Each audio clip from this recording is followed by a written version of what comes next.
purely because of my Ethiopian cultural, religious background. It's almost a faith-led duty. Lightning will succeed. Bitcoin will be adopted. People will have access to money. I'm sure of this. Because the opposite of it is, like you said, some sort of servitude or imprisonment.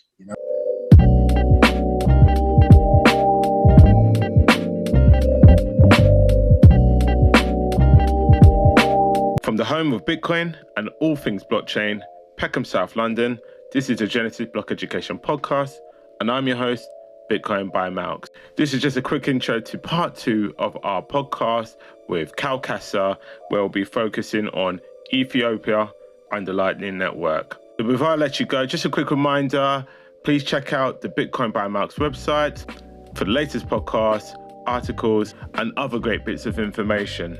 And also for the Bitcoin beginners out there, please check out our Bitcoin Basics course, which is live on Udemy. As per usual, please like, share, comment, and I'll see you guys on the other side.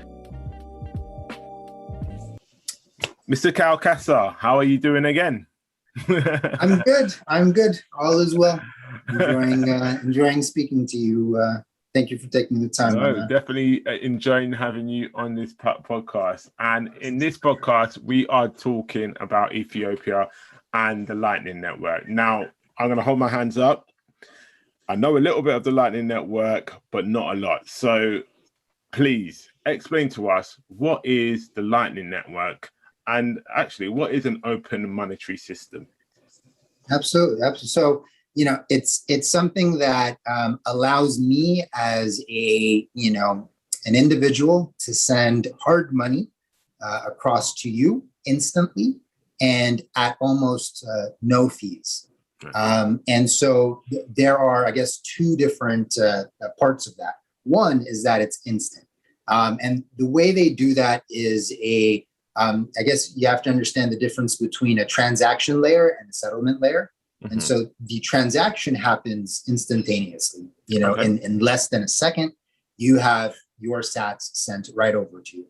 And it's done through kind of different batching mechanisms that are, very similar to some of the old technologies used in the legacy and the fiat world, but of course, built on top of the Bitcoin blockchain. So it allows for several transactions or several different requests to be kind of batched together, sent, and then they actually settle at a later time. And so, and because of those reasons, we like to think of layer 2 as or the Lightning layer as a daily wallet kind of implementation of Bitcoin. So I again, as an individual, as a business person, I probably wouldn't put half my wealth on the Bitcoin on the Lightning network or layer 2. I would only, just like my wallet, my physical wallet in my pocket, I would only have, what I'm using for that day, maybe that week. Okay. And so so that's the first component, which is it's instant, right?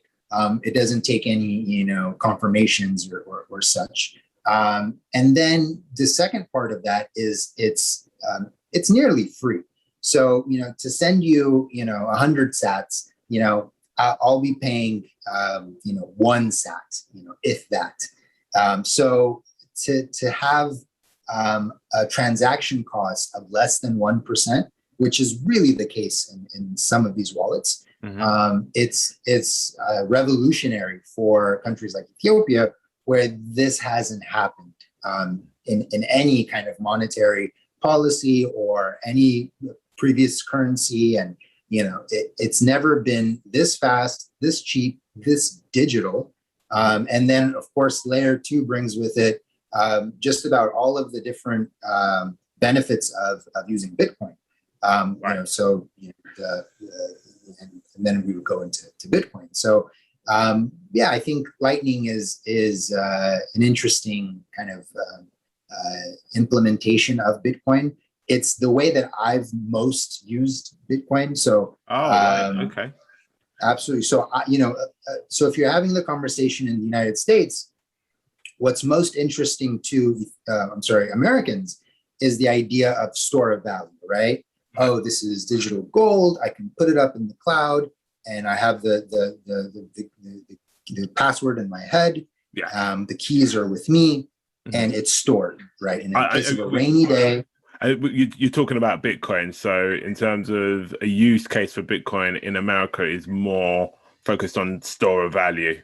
Absolutely. Right. That's what I've seen in my conversations. Yeah. I'd agree with that in the UK. Or speculation. So some people will be like, you have different day traders and looking at TA and all of that. And then because I would say that you and I, our PayPal works fine.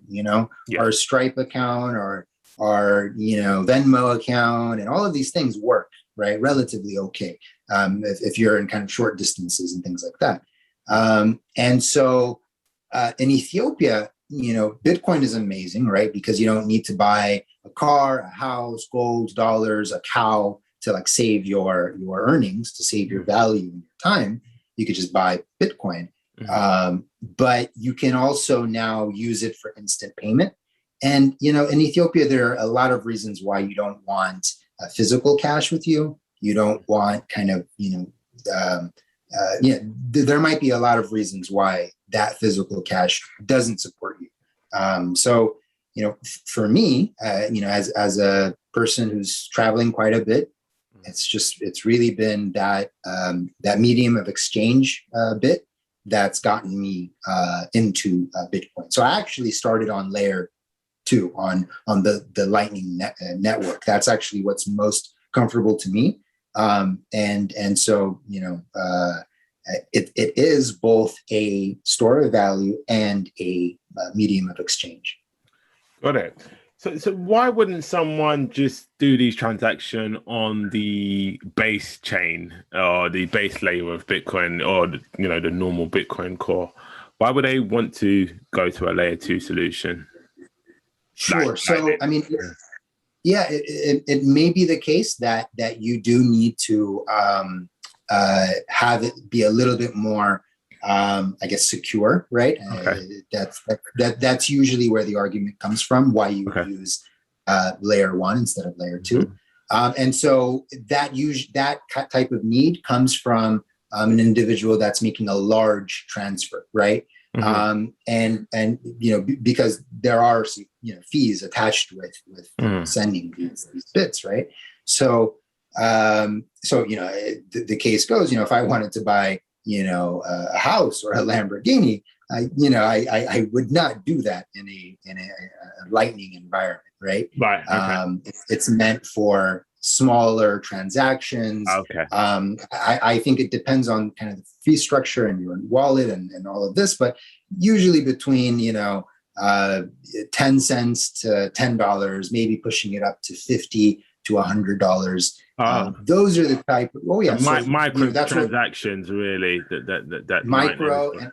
And I think the term they use is streaming sats. So this is actually where it becomes a use case for Americans and those in developed economies, because we will then be able to relay money back and forth to each other and solve a lot of like the price chokes that we have in kind of the media world. Okay. So I would be able to send you sats, let's say 10 cents or 10 sats a second, or 50 sats a minute, or and so if you're trying to build an audience and have some sort of meaningful exchange, you want it to be peer-to-peer, and you want it to be ideally in Bitcoin.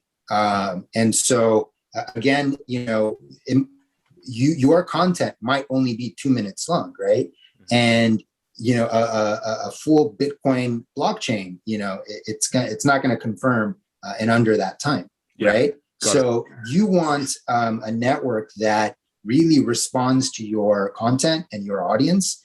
And, so we've seen development on it. Sphinx chat exists. And there's all of these, different layer 2 and layer 3 implementations. Like Lightning Labs, I mean, every time you talk to them, they kind of like, blow my mind with what they're doing. But they're essentially saying, so Bitcoin is the internet, is the, I think it's called the TP or what have you, layer. And exactly, the domains and all of this. And then everything else is an offspring of that, right? Yeah, of course. So they see Bitcoin as, I saw it as just a way to get a graphic designer off my back, right? Like, oh, here's, here's 2,000 sats. Like, don't bother me for the next week, Right. And so for me, it was really just a layman's kind of understanding. For, Elizabeth and Ryan and Desiree and, the whole team that they have and Pervious and all these guys, they're like, okay, so this is the internet. We're building stuff on it. And it all communicates on Bitcoin. And, one day we'll have payments that we're not really even aware of. I mean, if Tesla gets into it, you'll be able to share and send power effortlessly, whether you know that node or not, or know that channel or not, right? Because you'll allow different permissions for, somebody using your road. Maybe it's a private road, right? So, I mean, there are just so many innovations that can happen on Bitcoin. And so layer 1 Lightning is like kind of scratching the surface. And it's like, ooh, this is interesting. And then it's kind of up to all of the other developers to just keep developing on it, because it's really going to be where the innovation is. I've got to say, when I first heard about Lightning, I think it was Andreas Antopoulos who talked about it quite a bit. And, Andreas is so technical. But in my head, I was like, well, Bitcoin is for hodling. This will never work. Why will people want to be giving away their Bitcoin when we're going to be hodling? So I didn't understand that use case from, I guess, being in the West. Are there any other sort of major critiques around the Lightning Network, or why it might not scale or why it may fail? So I've been a daily user for the better part of 8 months now, and maybe a little less than that. But for me, it's really been working well. I mean, now the question in Ethiopia, or for an Ethiopian, is, okay, they have 20,000 sats, right, in a Lightning wallet, right, and they can see it on their phone. It exists on layer 2, but how do they then use that, right? Because if you're in Ethiopia, your vendor, your supplier, the souk, or the market at the end of the road, they're going to expect Ethiopian BitcoinBirr, right? Yeah. So and then similarly, the exchanges don't exist there. The policies aren't there. There's no Bitcoin ATM, right? So I can actually walk to, a buddy of mine actually has a Bitcoin ATM, like a few meters from where I am right now. I go there and I can send him my Bitcoin on this kind of virtual dashboard. And then, it'll spit out USD, right? In case of an emergency and I need USD at the moment, right? And they'll charge me, I think it's about 10%. So all of those things still need to be developed. Like, we need that infrastructure of payment processors and policies. But the Lightning Network, as long as you can learn to receive a transaction and send a transaction, you're good. Like, I mean, everything else is extra credit. The first things I tell somebody when I'm talking about BitcoinBirr and all the education is, learn how to operate a Lightning wallet, and like, you've graduated, like that's, because if you can move 10 cents, you can move $10,000. Yeah. And the moment you empower somebody with that, it's a beautiful thing. How do we get a Lightning wallet? What are the steps? So there are 5 fantastic steps. I've actually translated them into Amharic and a few other languages. Yeah. Yes. And there are, like anything else, there are applications that utilize kind of this open source network. And so the one that I use, in no particular order, it was just the first one that popped up, is Blue Wallet. download Blue Wallet. Yeah. It'll allow you to create 3 types of wallets: a Bitcoin wallet, a Lightning wallet, which is labeled yellow, and then there's a vault, which kind of means there's multi-signatures. There are kind of more passwords and people involved, right? That one's a little bit more multi-sig, exactly. Yeah. So, so it, I don't think it asks you for your phone number. I don't think it asks you for your email address. So the KYC is very basic. Okay. And then you can get to work. You can create a wallet, as many as you like. You give it a name. It'll have a private password, of course, and then a public address. And then some of these, the Blue Wallet, they work through an invoice system. So, I would send you an invoice for 500 sats, 10 or 20 cents. And then you would fulfill that by copy pasting the code or taking a photo of the QR. So very similar to how, Bitcoin transactions work. This purely just has everything kind of on steroids. It's instant and it's, pretty much free, right? So yeah, and I still use the Bitcoin protocol. That's still where I save and kind of my cold storage and take custody, right? And that's where my my wealth, right? I wouldn't call it wealth. My small earnings go. And then everything I need instantly to pay a translator, graphic designer, I'm gonna pay for lunch, and Unchained Capital only takes Bitcoin, or they have, they've built all of these kind of micro ecosystems that take sats, and so that's been kind of my application of getting onto it. And it probably takes somebody 5-10 minutes, and you do it once. It's like a bike; it just stays in your head, and then you have access to Bitcoin, and you can take Bitcoin as payment, and then potentially develop on it. And I tell everybody that I communicate with through BitcoinBirr, because it's open source. So I talk to amazing people from all walks of life. And when what I'll tell them is, okay, now that I've taught you that, what I know how to do and how to create a Lightning wallet, it's the yellow button, all of that. I'm like, now please tinker with it, do something just from your free time as a hobby, learn how to do something that I don't know how to do, and teach me, So the moment you can create that kind of it's some sort of effect, right? Where everyone is responsible to kind of pass it on and bring it back, then you kind of strengthen and reinforce the ecosystem. So, and that's why in 6 months we've been able to do so much, because this is, a very selfless. I do have a business I have to run. So it's not my entire life, but it's how much of this network effect of linking and creating and GitHub repositories and all of these things can we create for free for the people, and then we'll see what happens.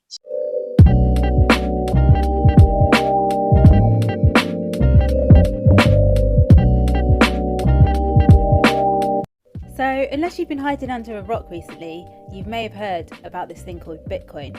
Bitcoin is everywhere at the moment, with people saying it's one of the most important inventions of the 21st century. If, like many people, you're still not sure or haven't got a clue what all the fuss is about or where to start on your learning journey, Genesis Block Education has the course for you. The Bitcoin Basics Beginners course is now available on Udemy. It's packed full of lectures, activities, and easy to follow resources which will give you the fundamental knowledge on what Bitcoin is, what makes it so valuable, and most importantly, how to obtain and secure it. If you want more information, please see the show notes or visit us at bitcoinbymalks.com, the Bitcoin Basics course. Without Bitcoin, there is no cryptocurrency.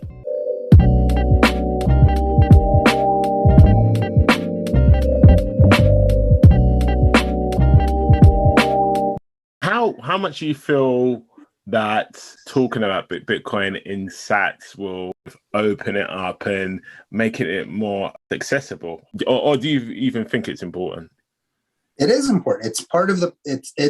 I think it's the psychological first perspective. Yeah. Yeah, no, and I think you've seen some of those Twitter posts and LinkedIn posts.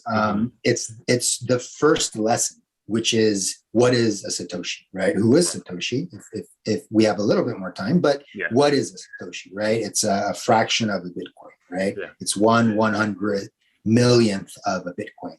And then if you say that, it doesn't absorb, right? So then you have to culturalize it and you go, well, 0.06 Bitcoin equals, 600, and then you kind of build out some visuals. And then you go, that amount of money is equal to, $2,000, right? If I'm doing my math wrong, right? And then you go, okay, what can that equivalent of Ethiopian birr, which comes out to, I think, 80,000 birr, buy you, right? Oh, it'll buy you a cow, right? A very large, mature cow, right? So then if you can teach a very dry subject like it's math, right? At the end of the day, unit of account and unit bias and all of the things that go on with, the coins that trade at 0.001 cent, right?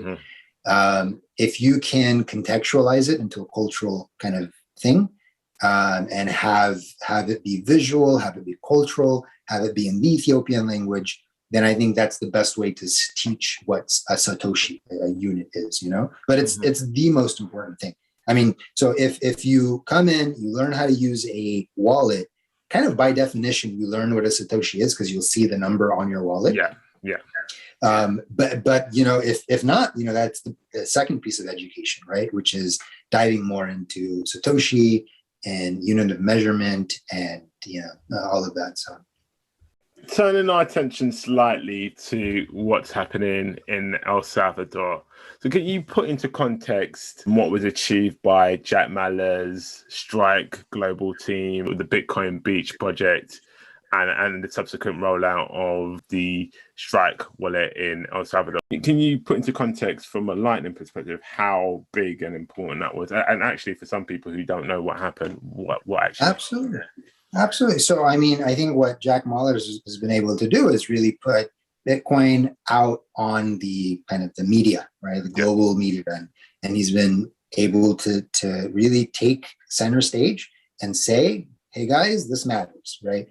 And it's funny because he's kind of like, he's an odd champion because you wouldn't expect someone in a hoodie, like, he's just a very cool guy that you would meet on like some boardwalk, and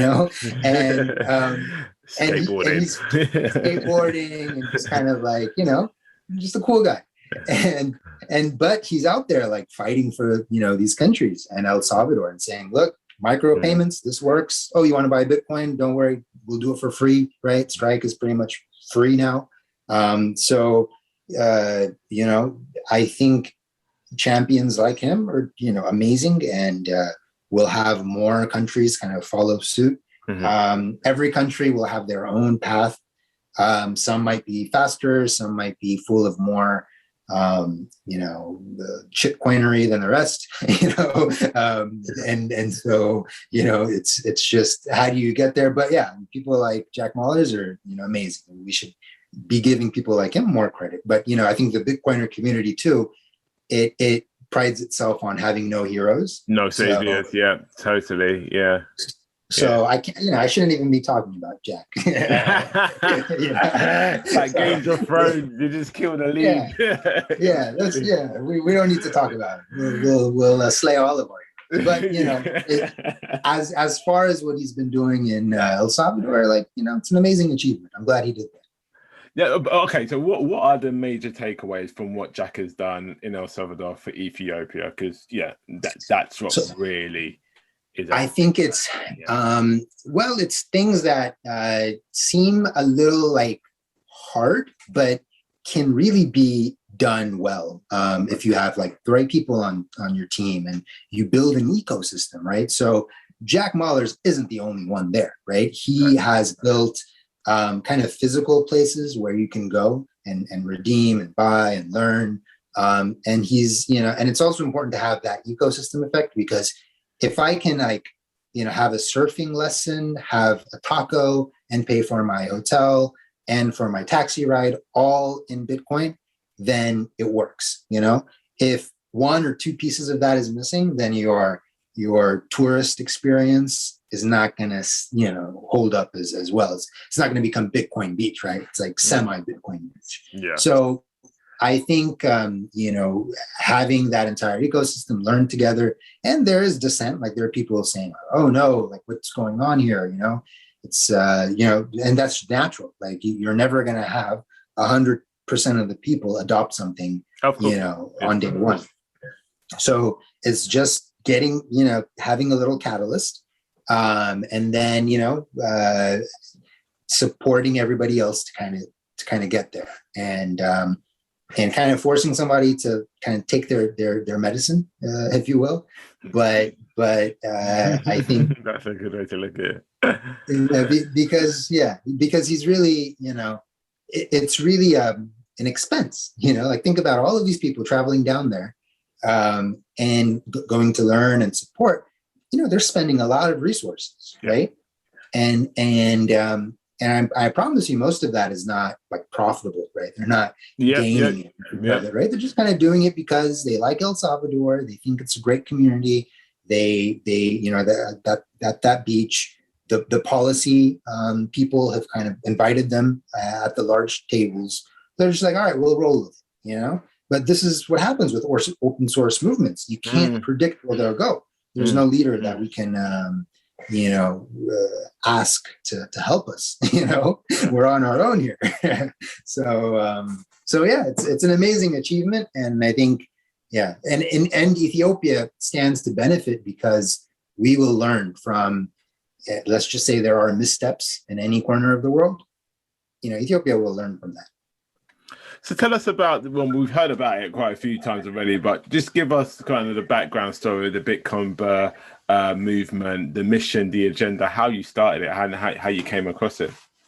Yeah. I mean, it was. I watched the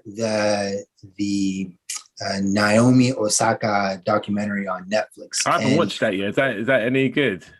Yeah, I really liked it. She seems like a really cool girl, and she's doing all of these, and it seems to be like she's like very shy, and like I get that vibe from her. Like I even feel like, should I even be watching this? Like, because my missus, she turned it on the other day to watch it, and I was like, I feel bad even watching this.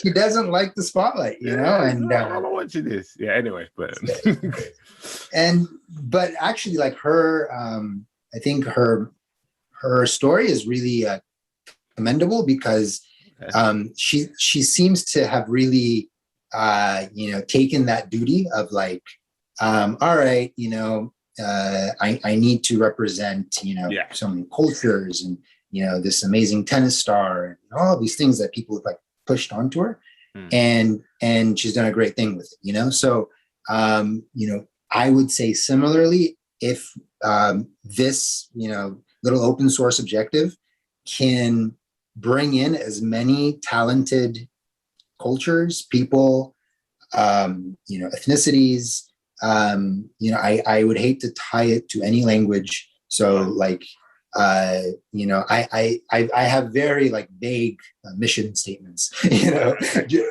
just because like it's like, I want this thing to move beyond me even, right? Like a year from now, I hope to like not have to even look at the GitHub repository, or the hashtags or whatnot. And it just kind of drives itself, or there are other actors that come in and add life to it, So it for me, it really, really is open source.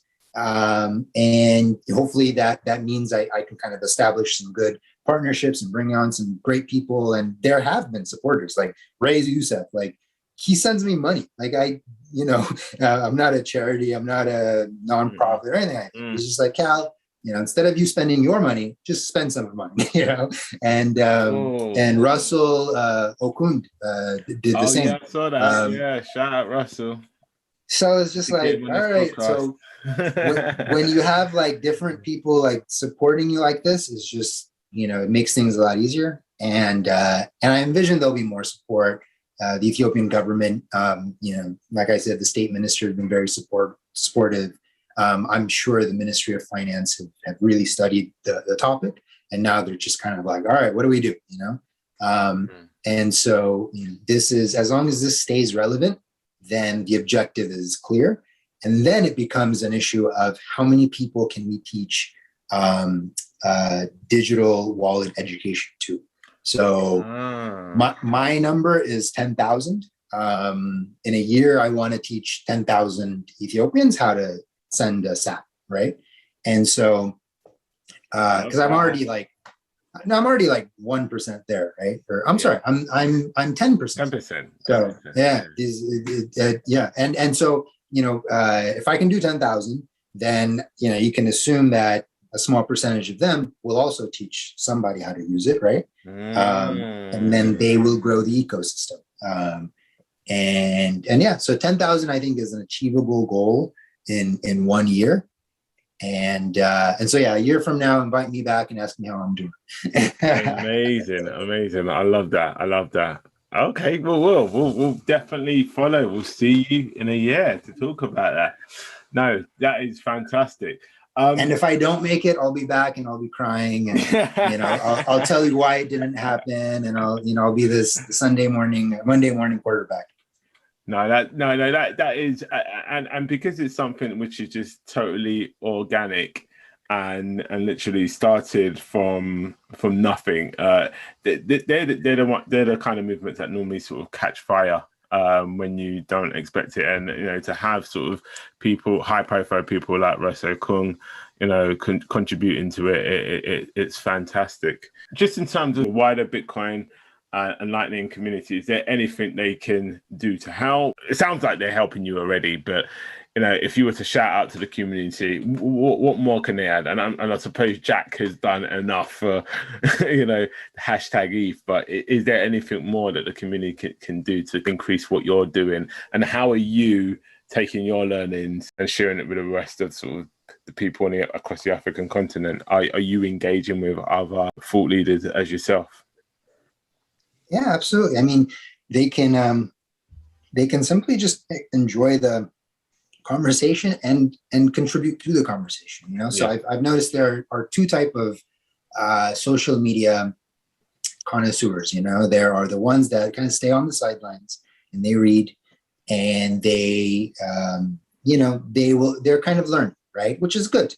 And then there are the type that really put themselves out there and are bold and say a message. And even if they're not 100% comfortable with what they're saying or what they're kind of questioning, they will still engage in a meaningful and honest manner, So as long as you have those type of actors, everybody's acting in good faith, right?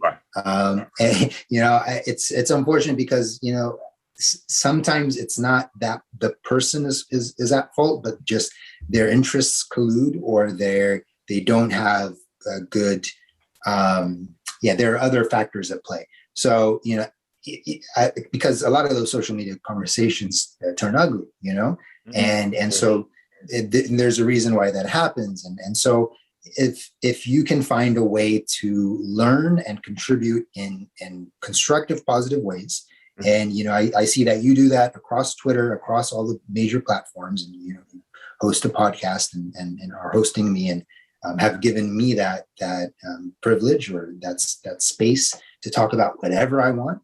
Right. So when you give me that space, I have to treat it with respect. I have to really, kind of address myself and say, what do I need to talk about? Right. What's important for my community, my people,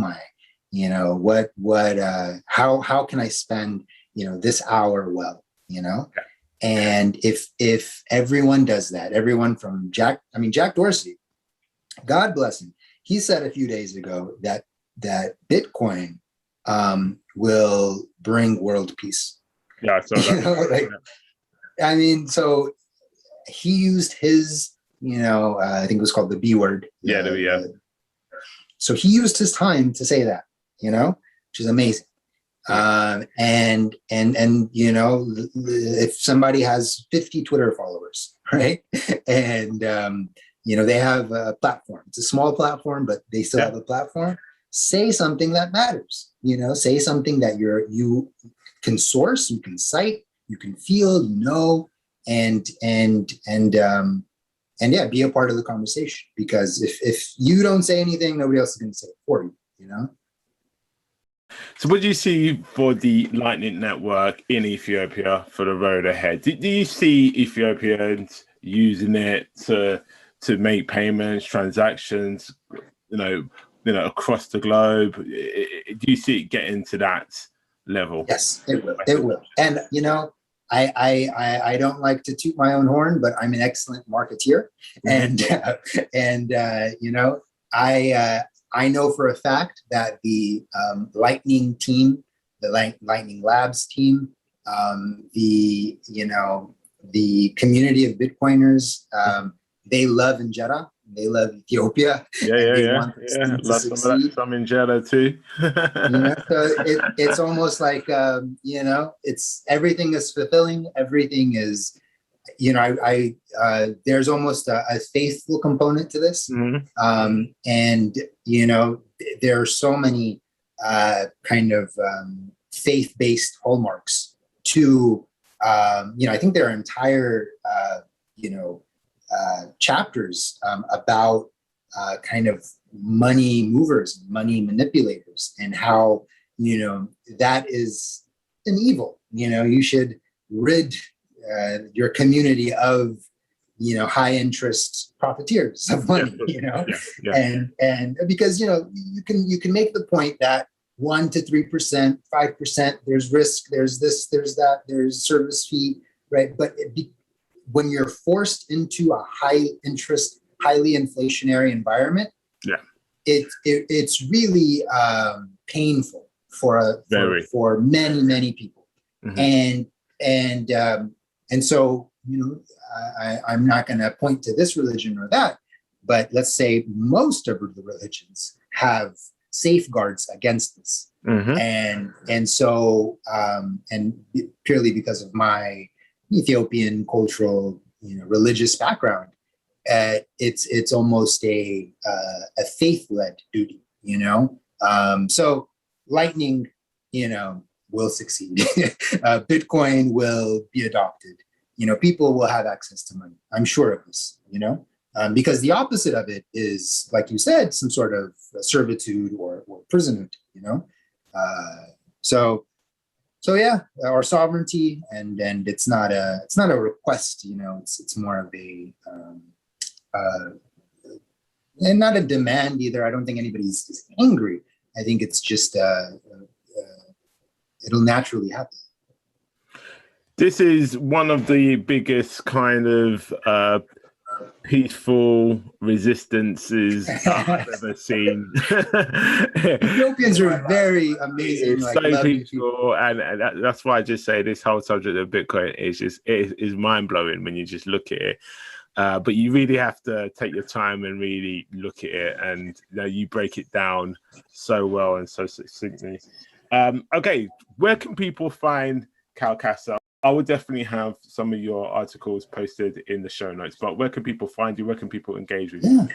So I try to engage everywhere. So, I mean, if you go onto Twitter, if you go onto LinkedIn, if you go onto my GitHub, BitcoinBirr, similarly, Bitcoin Nakfa, which is the Eritrean equivalent of the same. And, I'm writing on Bitcoin Magazine as much as I can. And I normally retweet other people because I am purely a little,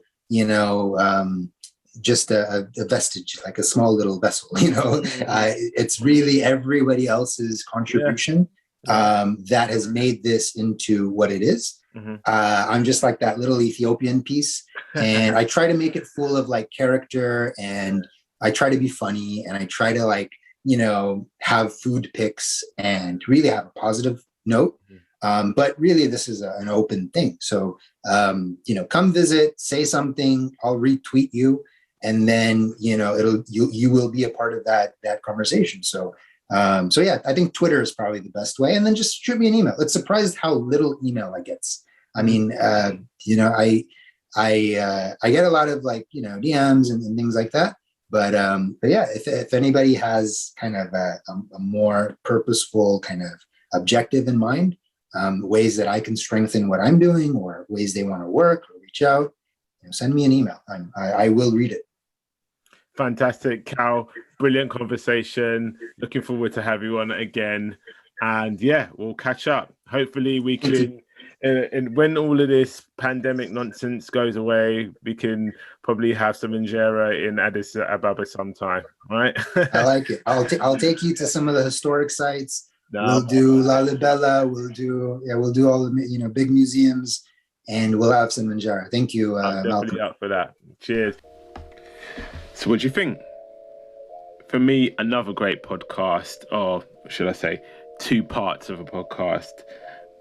A great opportunity for me to talk to someone who's young, progressive, forward-thinking, innovative, and really wants to see change in their country of origin. And Kal Kassa is really the embodiment of that. So it's a really great conversation. We'll love to have him back on to see how he's doing in the next year or so. All right, so what I normally do at the end of this podcast, I really just give my 2 my 2 cents, or my 2 satoshis, as I like to call them. My biggest takeaways were just really, first of all, just the eye-opening Kal Kassa provided in the first podcast, Bitcoin and Ethiopia, which really gave me an insight as to where Ethiopia is as a country. It feels like the country is on the brink of a significant amount of change. And that change is going to be driven by many things. Firstly, the financial situation, which is the economics, so the political, as well as the demographics. Ethiopia, like most African countries, have a significant number of the population who are under the age of 30. 70%, I believe, in Ethiopia's case, which is really similar to Nigeria. As Kal Kassa puts it, that is a really positive indicator for change, but it's also a really strong indicator for instability. When young people are not happy, they can easily pick up rocks and throw them. So that's something to think about. What Bitcoin provides is an opportunity for financial inclusion, access to hard money, as well as access to an immutable, borderless, censorship-resistant digital asset. It's going to be innovative, but it's also going to be disruptive. From the conversations that Kal Kassa is having, definitely the government, definitely Bitcoin and other cryptocurrencies are on the Ethiopian government's radar. And from what I've heard so far, it seems that the government are open to this change. They want to learn. And for me, that is a very, very positive thing to hear. So the only thing left to say is that really that this is a conversation I've got to continue to follow and keep in contact with Kal Kassa and see how it's going in Ethiopia. So my second takeaway is the BitcoinBirr movement. This is, to me, it's a masterstroke. Again, as I said, I heard about the Lightning Network a few years ago. I didn't really believe in it because I just didn't understand the reason for people to be using Bitcoin for transactions, but I do understand it now. We have got a ready-made example. We have got a blueprint, which is essentially a Bitcoin beach and El Salvador.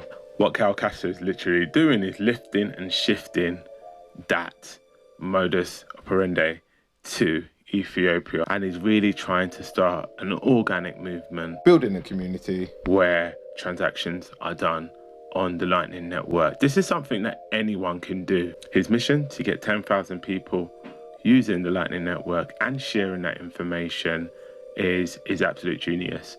And this is something that I would like to do. I've already joined BitcoinBirr. I've already set up my Lightning wallet. I'm good to go. I'm gonna make sure all my friends around me and my network have access to the Lightning Network. And it's something that we start to use, and we essentially start to share knowledge and understanding of how it works. And you never know where this goes. So for me, I've learned a lot over these 2 podcasts. I hope you have too. If you want to get in contact with Kal Kassa, please look at the show notes where we have all his contact details listed, as well as articles. So guys, coming to the end of the podcast, as per usual, please check out the BitcoinBirr website. It's been a great pleasure to talk with Kal Kassa, so please like, share, comment. This is Genesis Block Education Podcast. I'm BitcoinBirr, and I'll see you in the next podcast.